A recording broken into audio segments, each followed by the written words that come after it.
يا من عصيت الله يوما غافلا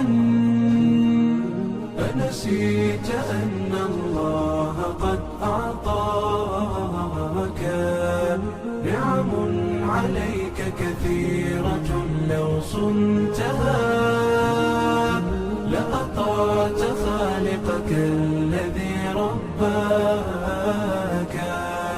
يا من عصيت الله يوما غافلا أنسيت أن الله قد أعطاك. marka kitaab iyo sunno waxaan haysan nacmo weyn ma haysan. nacmada adduunka iyo dhaldhalaalkeeduna adduunyada xitaa uma hagaajinayso. nacmo aakhirana waa ka maran yihiin.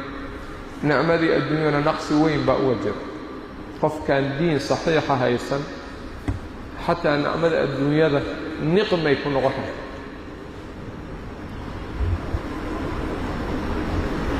waayo qofka wax celiya lama arko, wax khatartiisa ka celiya lama arko, waxaa hoggaamiya hawadiisa iyo shahawaadkiisa.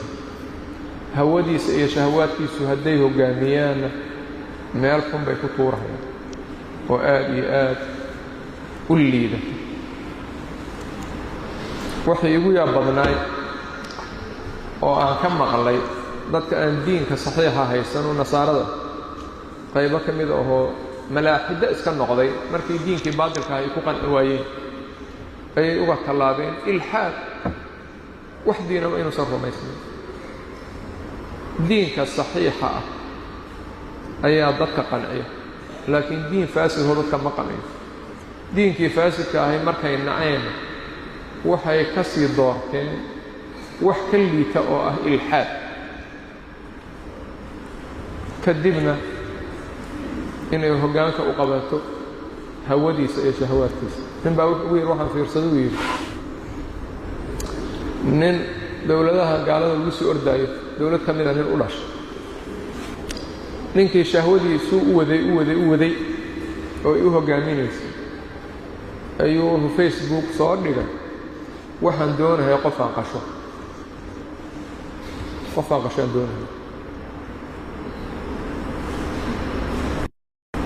saasuu facebook soo dhigay. facebookiisiyaa lagu soo qamaan marka waa la yaab kale. aniga i qalo waa buuxsana facebook. markaasuu wuxuu yidhi qof walba masawirkeeda ha ii soo tuurto waa fiirinaa qofkii buuran oo xoogaa yani la qalo karo.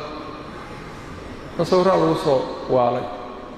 markii dambu mid ka doorta wuxuu yidhi ninkaas ayaa khiyaarkaygu ku dhacay ee ha ii yimaado.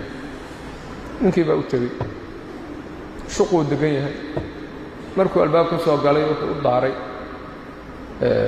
tasjiil. wuxuu yidhi waa iskeenay qalidii aan sheegaydaan u baahan. meeshaanu midbe ka soo qaatay dakarkii axniyuhu ka jaray. markaasuu yidhi fadhiiso. dakarkii axniyuhu soo karshay waa keenay. baledhamiyuu yidhi waxa aniga aan goobayay aad aragtayda macaankooda. dakarkii axniyii isla cunay. dakarkii axniyii markay isla cuneen buu dhuunta middi ka geliyey dalaq. waa gowracay, waa jarjaray, tallaajaduu geliyey. qaybba maalinuu karsadaa. qaybta uu karinaayona wuxuu ka duubahayaa tasjiil. markuu dhammaystay ayuu bannaanka soo dhigay qadiyadii bilowgeedii iyo nihaayadeedii. dadkii isla qariibshay. waa maxay waxaan? maxkamaddii looga yeeray. waa maxay waxaan?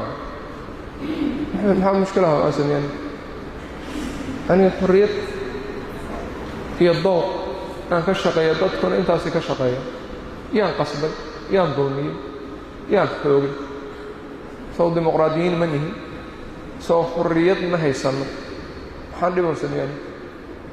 wax aniga aan duubay fiiriya, wax ikraaha ama wax qasaba miyaa ku jira? filinkii o dhan la fiilin maya. maxaa ga rabtay? baxaa la yidhi dadka waa qaybshan see loo daynaa nin bahala waayo ee qaanuunka haddii ma keenaayo ma saamaxayo xorriyad wax ku dhacay iyo dimuqraadiyad in dembi laga dhigo